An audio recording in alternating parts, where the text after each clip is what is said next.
बिस्मिल्लाहिर्रहमानिर्रहीम। आज जो हम लेक्चर स्टार्ट करने जा रहे हैं, ये पिछले लेक्चर का कंटिन्यूएशन में ही है।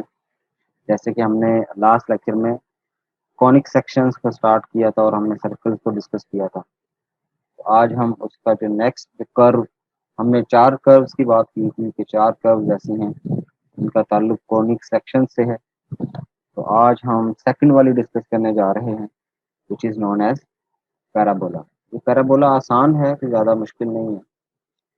इसके जो एग्जांपल्स वगैरह भी हैं वो भी इजी हैं। तो चलें, सबसे पहले तो हम ज़रा इनको इसकी जो डेफिनेशन है वो अंडरस्टैंड करने की कोशिश करते हैं कि ये क्या हमें कहना चाह रहा है।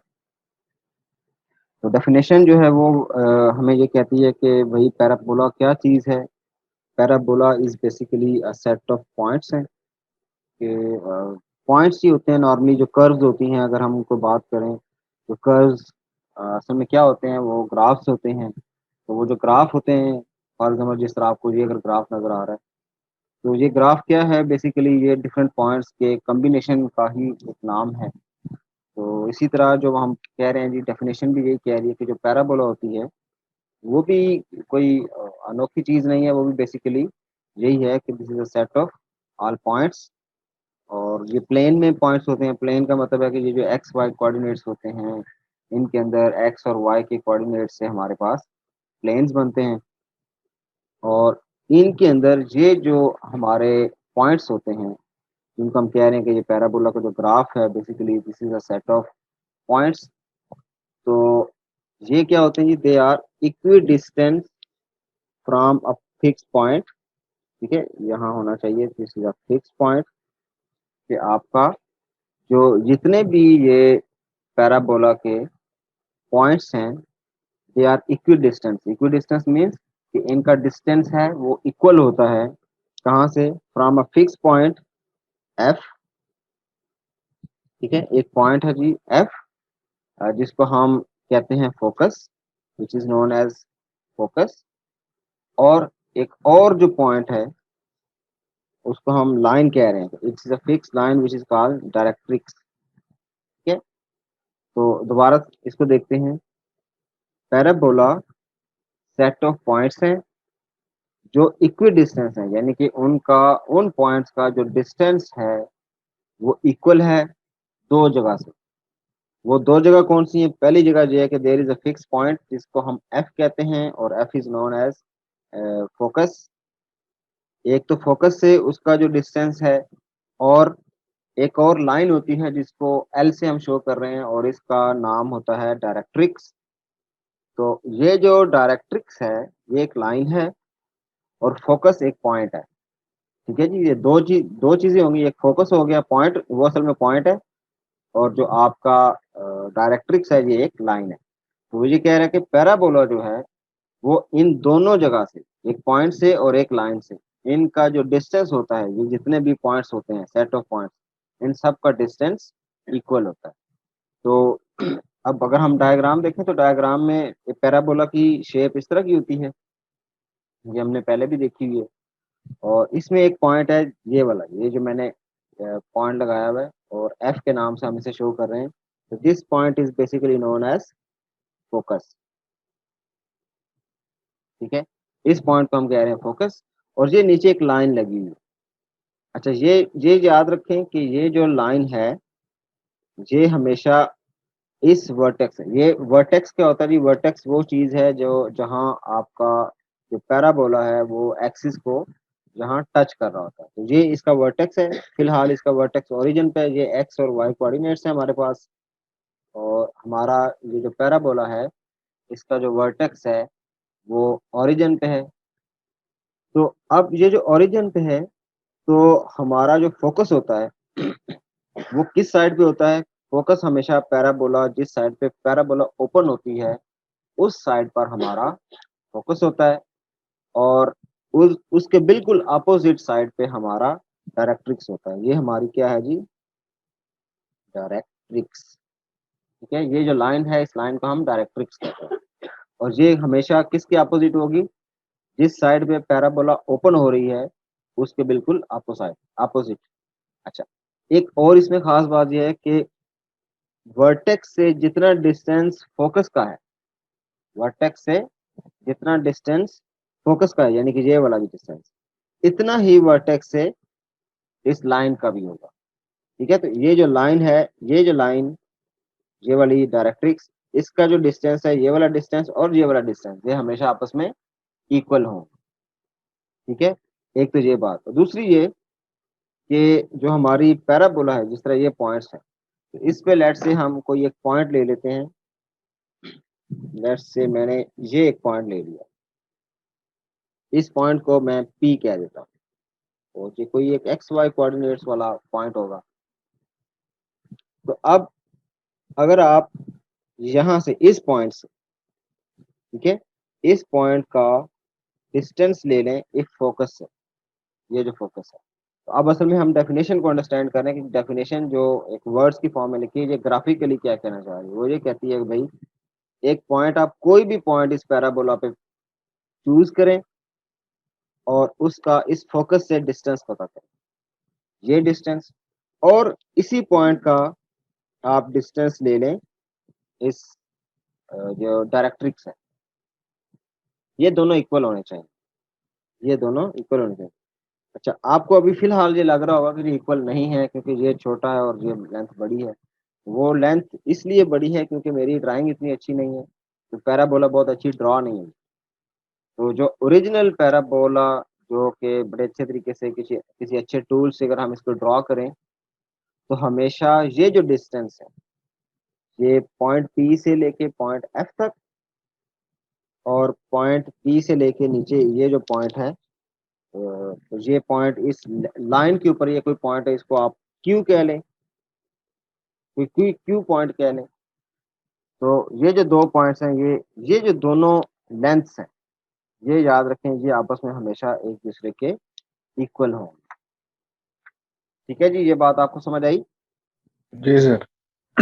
तो सादा अल्फाज में कहने का पर्पज ये है कि भाई डायग्राम हमें ये sorry, ये डेफिनेशन हमें ये कह रही है कि भाई पैराबोला एक ऐसी कर्व को कहते हैं जिसमें आप कोई भी उसका एक पॉइंट उठाएं, उसका डिस्टेंस इस फोकस से, ये जो फोकस पॉइंट है, इससे उस पॉइंट का डिस्टेंस, और उस पॉइंट का इस डायरेक्ट्रिक्स, इस लाइन से डिस्टेंस हमेशा इक्वल होगा। ये हमें डेफिनेशन बता रही है, इसको हम पैराबोला कहते हैं। तो इसका मतलब ये जो आपको ये वाली लाइन नजर आ रही है, this curve is basically known as parabola. और इसमें खास खास पॉइंट के ये पॉइंट है जिसको हम फोकस कहते हैं, जहाँ ये पैराबोला एक्सिस को टच करती है उसे हम वर्टेक्स कहते हैं। कोई पॉइंट हमने चूज किया है उसको हमने P का, ये जो नीचे लाइन है, फिलहाल ये नीचे लाइन है, नीचे की तरफ लाइन है, उसकी वजह क्या है, क्योंकि पैराबोला ऊपर ऊपर की तरफ ओपन हो रही है। अगर ये नीचे की तरफ ओपन होती तो फिर ये हमारा ये जो डायरेक्ट्रिक्स है, ये जो लाइन है, ये ऊपर की तरफ होती। ठीक है, तो ये हम आगे देखेंगे भी कि हमारी चार तरह की पैराबोलाज होती हैं। तो फिर उनकी अपने अपने कुछ खास खास चीजें होती हैं। अब हम ये देखते हैं कि इनकी जो डेफिनेशन, इस डेफिनेशन को देखने के बाद हम ये देखते हैं कि अच्छा इसकी इक्वेशन क्या बनेगी। उस इक्वेशन को हम असल में ड्राइव करने की कोशिश करेंगे। अच्छा, अब हम अपनी जो पैराबोला हमने पीछे पिछले पेज पे देखी थी, उसकी जरा जो इक्वेशन है उसको डिराइव करने की कोशिश करेंगे। तो उसके लिए हमने एक छोटा सा ये वाला छोटी सी एक फिगर देख ली कि ये पैराबोला होती है। इसको अभी हम इसकी लेबलिंग भी करेंगे, और साथ साथ फिर हम इसकी इक्वेशन को भी डिराइव करने की कोशिश करेंगे। तो उससे आपको ये आइडिया हो जाएगा कि भाई ये जो, जिस तरह हमने लास्ट टाइम सर्कल की इक्वेशन को भी डिराइव किया था, तो हमें क्लियर हो गया था कि ये इक्वेशन आई कहाँ से है। इसी तरह हमें ये आइडिया हो जाएगा कि जब हम पैराबोला की जो इक्वेशन यूज करते हैं वो आती कहाँ से।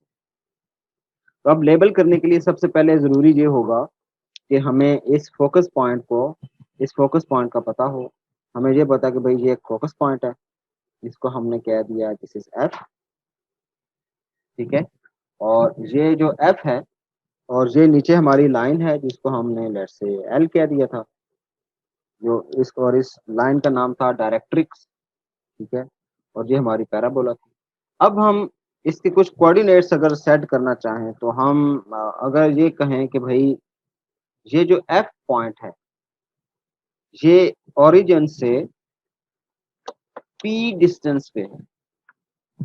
ठीक है, मैं क्या कह रहा हूँ कि ये जो एफ पॉइंट है ये ओरिजिन से पी डिस्टेंस पे है, तो क्या आप ये मुझे बता सकते हैं कि इसका कोऑर्डिनेट्स क्या बनेंगे? ये जो एफ पॉइंट है ये अगर ओरिजिन से पी डिस्टेंस पे है तो फिर इस एफ के कोऑर्डिनेट्स क्या बनेंगे? एनीवन?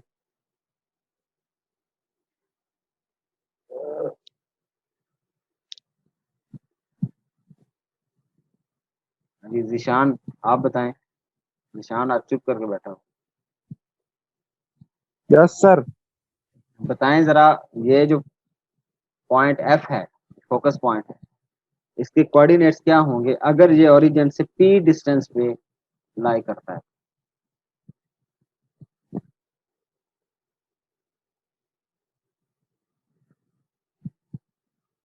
हाँ जी। X y. X y? X y कैसे होंगे? जीरो जीरो जीरो यानी जीरो? ओ। जीरो जीरो तो उस ओरिजिन ये पे तो। होता है, वो तो वर्टेक्स है ना ये वाला। ये जो वी है ये यस वी सर। वर्टेक्स है, इसका इसके कोऑर्डिनेट्स हैं जीरो जीरो। तो ये एफ जो है ये अगर पी डिस्टेंस पे हो, यानी हम कहें कि यार ये पी है, ये जो पॉइंट है ना इसका यहाँ से यहाँ डिस्टेंस पी है, तो इसको मैं इधर नहीं लिखता बेसिकली, तो इसका क्या बनेगा कोऑर्डिनेट्स? तो sir C P X Y बनेगा।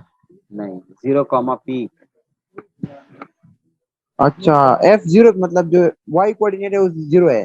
हाँ, नहीं नहीं, एक्स कोऑर्डिनेट जीरो है एक्स इसका। X x sorry. X coordinate zero है और वाई पे इसका डिस्टेंस है पी। पी। Yes sir. अच्छा, गुड हो गया। अच्छा, तो अब अगर ये यहाँ फोकस तक डिस्टेंस है, ये यहाँ से यहाँ डिस्टेंस पी है ना, हमने ये कहा था ओरिजिन से लेकर एफ पॉइंट तक ये जो डिस्टेंस है ये पी है, तो क्या आप बता सकते हैं कि वर्टेक्स से ये जो लेंथ है, ये जो सॉरी लेंथ नहीं है, ये एल जो लाइन है डायरेक्ट्रिक्स है, इसको हम क्या बोलते हैं? डायरेक्ट्रिक्स। ये कितने डिस्टेंस पे होगी? इसका क्या डिस्टेंस होगा? L zero. एल जीरो नहीं, मैं कोऑर्डिनेट्स नहीं पूछ रहा, मैं डिस्टेंस पूछ रहा हूँ। अच्छा डिस्टेंस सर। हाँ, अगर यहाँ से यहाँ तक डिस्टेंस हो पी, तो यहाँ से यस यहाँ तो डिस्टेंस कितना होगा? P dash. P dash? Yes sir, तो ये सेम होना चाहिए ना। हाँ सेम होना चाहिए, लेकिन ये चूंकि और वाई एक्सिस के नेगेटिव साइड पे है, तो इसका मतलब है ये माइनस माइनस पी होगा ना। Yes sir. अगर उधर डिस्टेंस पी है तो नीचे की तरफ, ओरिजिन से नीचे की तरफ डिस्टेंस जो है वो माइनस पी होगा। गुड हो गया जी, ओके सर। Yes sir. ये बात समझ आ गई। अच्छा, अब हम यहाँ एक पॉइंट लेते हैं, ये पॉइंट ले लिया ये वाला। इस पॉइंट के कोऑर्डिनेट्स हैं एक्स, पी के कोऑर्डिनेट्स हैं एक्स एंड वाई, और यहाँ से अब हम एक लाइन ड्रा करते हैं इधर फोकस पे, और इधर से ये नीचे भी आती है। हमने अभी अभी ये देखा था कि ये जो पॉइंट पी से जब हम लाइन एल की तरफ डिस्टेंस मेजर करते हैं तो ये भी ज़ाहिर है एक पॉइंट पे कट करेगा, तो इस पॉइंट को हमने कहा क्यू। तो इस क्यू के कोऑर्डिनेट्स क्या होंगे, ये बता सकते हैं? ये जो Q point, minus X. Negative negative X and Y. Minus negative. X sir और सेम ही है। Minus X? अच्छा, ये मैंने थोड़ी सी, माइनस एक्स कामा क्यू। हाँ वैसे तो ये माइनस एक्स, लेकिन थोड़ी गड़बड़ नहीं होगी ये? माइनस एक्स माइनस क्यू होगा। चलें माइनस भी ले लें, इससे कोई फर्क नहीं पड़ता। इसका मतलब हमने फिर यहाँ भी थोड़ी सी गड़बड़ की है। ये उधर कोऑर्डिनेट्स भी थी, माइनस एक्स। ये यस सर, कोऑर्डिनेट्स थी हमारी minus x minus X Y minus. बनेंगे। ये जी माइनस एक्स वाई बनेंगे, तो इसको मैं यहाँ दोबारा लिख देता हूँ कि जो पी के कोऑर्डिनेट्स हैं वो माइनस एक्स कमा वाई बनेंगे, और जो क्यू क्यू है इसके कोऑर्डिनेट्स बनेंगे जी -x, -p, -q p -p बनेगा। असल में ये p डिस्टेंस में है ना, तो ये p है पूरी ठीक लाइन पे है जी। p सेम रहेगा। अच्छा, ये हमने पॉइंट लेफ्ट साइड पे लिए, इसलिए हमने पॉइंट लेफ्ट साइड पे लिए ना, इसलिए हमें ये जो x के साथ नेगेटिव लगाना पड़ रहा है। अगर ये पॉइंट हमारा इस साइड पे होता तो इस केस में हमारे जो दोनों एक्सिस x कोऑर्डिनेट्स हैं वो पॉजिटिव होते। ठीक है, तो इससे कोई फर्क नहीं पड़ता, एट द एंड हमारी इक्वेशन जो है वो सेम ही आएगी। अच्छा, अब यहाँ तक हमने कुछ लेबलिंग कर ली, तो अब हमें ये पता है कि भाई, अब बाय डेफिनेशन हमें ये पता है कि ये जो डिस्टेंस है, ये वाली जो लेंथ है और ये इसके बराबर होगी। फिलहाल हमें ऐसा लग नहीं रहा क्योंकि ड्राइंग अच्छी नहीं है, लेकिन ये एक्चुअली एक दूसरे के बराबर है। तो अब हम जरा चलते हैं अपनी इक्वेशन की डेरिवेशन की तरफ। तो हमने ये देख लिया, सबसे पहले हमने ग्राफ बनाया, उसको लेबल कर लिया, उसके कोऑर्डिनेट्स वगैरह हमने देख लिए, हर पॉइंट के कोऑर्डिनेट्स असाइन कर दिए। तो अब अगर हमें इसकी इक्वेशन पता करनी है तो अब हम कहेंगे कि भाई, if p is a point जिसके कोऑर्डिनेट्स हमने जो एज्यूम किए वो -x y हैं, is a point on the parabola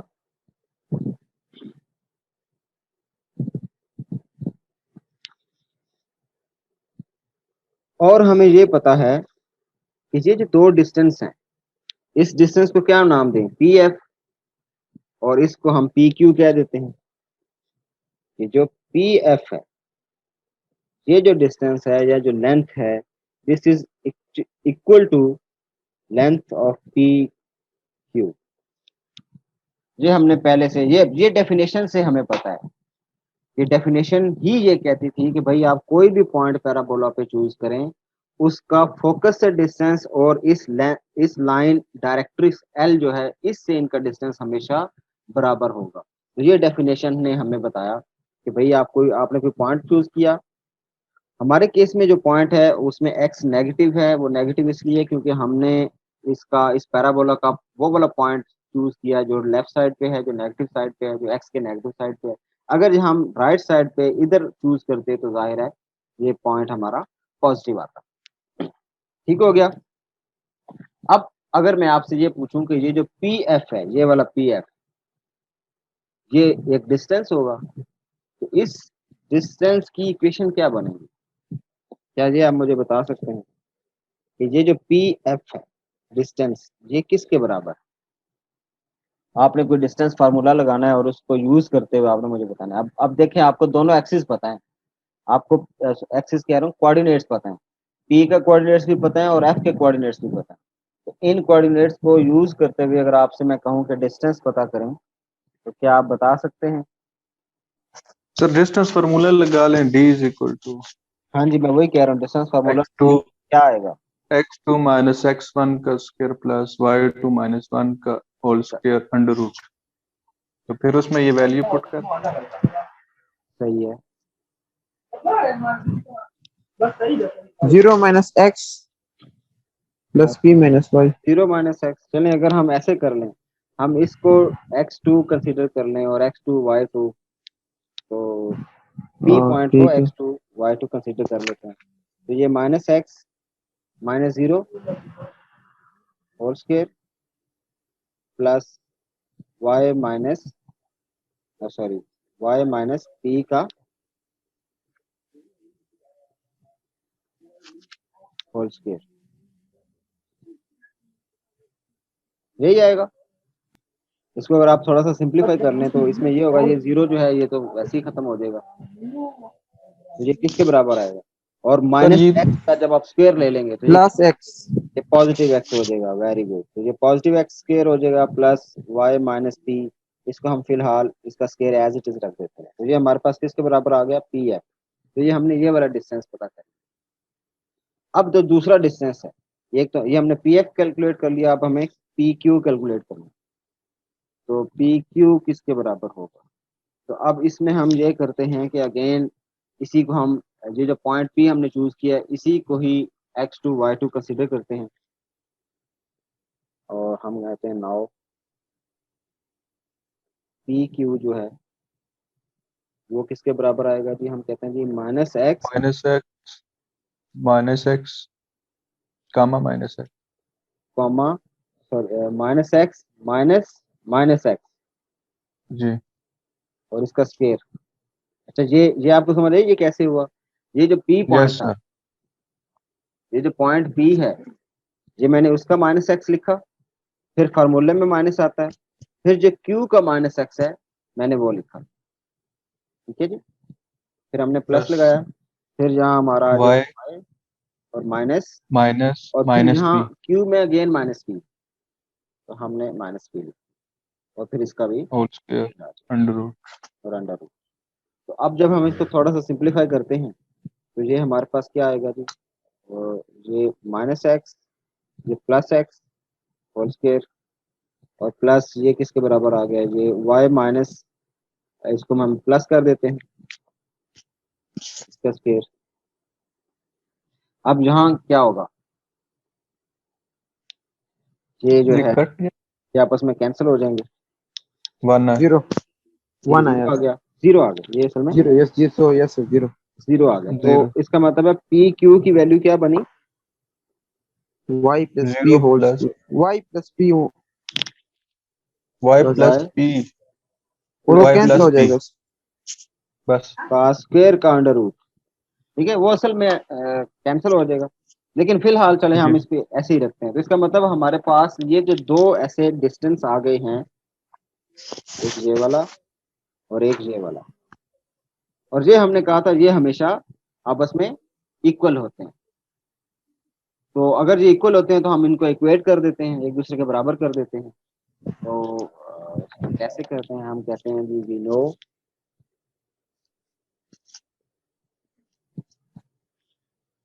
P F जो है is equal to P Q. तो पी एफ हम लेफ्ट साइड पे लिखते हैं x square plus y minus p का square under root is equal to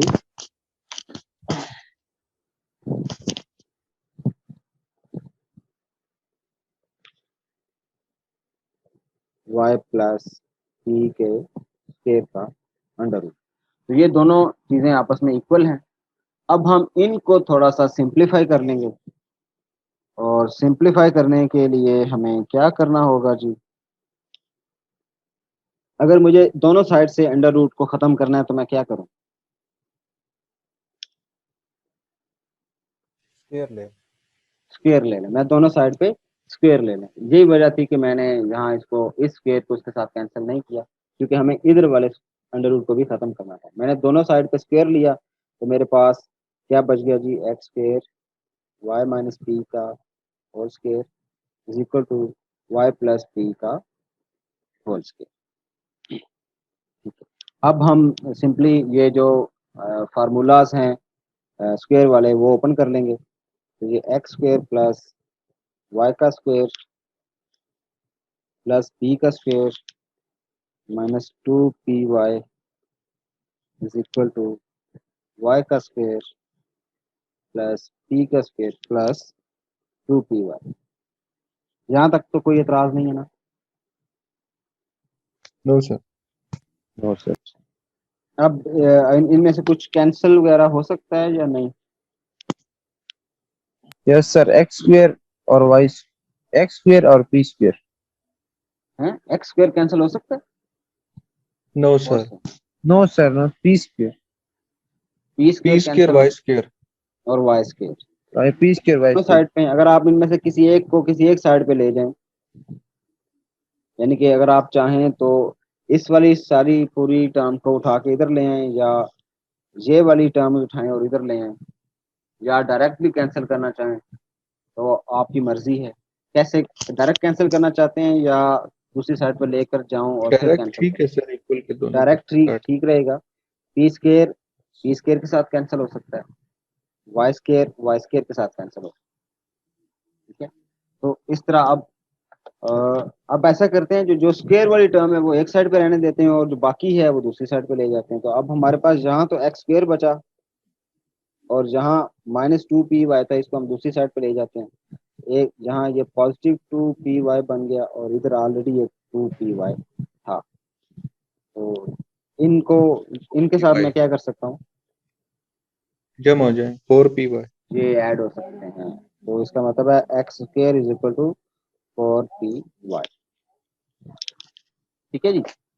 अच्छा, ये एक इक्वेशन आ गई। ये जो इक्वेशन है, this equation is known as standard parabola standard form of equation for parabola with focus f, और फोकस के कोऑर्डिनेट्स क्या आते हैं, 0, p। ठीक है जी। तो ये जो इक्वेशन आपके पास आई है, which is equal to x² = 4py, this equation is known as standard form of equation for the parabola, और जिसका फोकस ये हो। और फोकस हमने इस डायग्राम में, अगर आप गौर करें तो इस डायग्राम में हमने फोकस खुद ही इसका कोऑर्डिनेट्स लिखा है। तो जहाँ जहाँ जब मैं इसकी डिस्क्रिप्शन बता रहा हूँ, तो यहाँ मैंने फोकस को बड़े यानी कि फोकस को मैंने जहाँ मेंशन किया है कि भाई ये कौन सी पैराबोला की इक्वेशन है जिसका फोकस ये होगा, क्योंकि मैंने जैसे स्टार्ट में बताया था, हमारे पास 4 तरह की पैराबोलाज होती हैं, और 4 डिफरेंट तरह की पैराबोलाज होती हैं, चारों की अपनी अपनी इक्वेशन होगी। उन इक्वेशन में फर्क आ जाएगा, और वो फर्क किस वजह से आएगा, क्योंकि उनका फोकस चेंज हो जाएगा। अगर ये फोकस हो तो फिर ये इक्वेशन होती है। ठीक है जी, ये बात क्लियर हो गई। तो ये हमने एक फॉर्म की, जो एक तरह की पैराबोला होती है, जिस तरह मैंने कहा कि 4 तरह की होती है, उनमें से एक तरह की जो पैराबोला है, हमने उसकी इक्वेशन फाइंड की। तो अगर आप चारों की फाइंड करना चाहें, तो अब आप कोई भी पैराबोला, जो चारों टाइप्स हैं, हम आगे इसका जिक्र भी करते हैं। ये जो चारों टाइप्स की पैराबोलाज हैं, आप जब इनकी डेफिनेशन अगर सॉरी इनकी इक्वेशन अगर अलग अलग डिराइव करना चाहें, तो आप इजीली कर सकते हैं। मैंने सिर्फ एक की है, और मैं सिर्फ इतना ही करूंगा। आप अगर खुद ट्राई करना चाहें तो कर सकते हैं। वैसे ये एक पेपर में देने के लिए एक अच्छा क्वेश्चन है कि आपको पैराबोला कह दिया जाए कि इस तरह की जो पैराबोला है, इसकी इक्वेशन जरा डिराइव करके दें। ये मुझे एक अच्छा क्वेश्चन लग रहा है तो आप इसको ट्राई लाजमी कीजिएगा। तो अभी जस्ट मैं आपको जितनी भी ये टाइप्स हैं, स्टैंडर्ड 4 हमारे पास स्टैंडर्ड पैराबोलाज हैं, उनमें से एक का हमने जिक्र किया। हम चारों को ज़रा देखते हैं, और फिर उनके कुछ इम्पोर्टेंट पॉइंट्स हम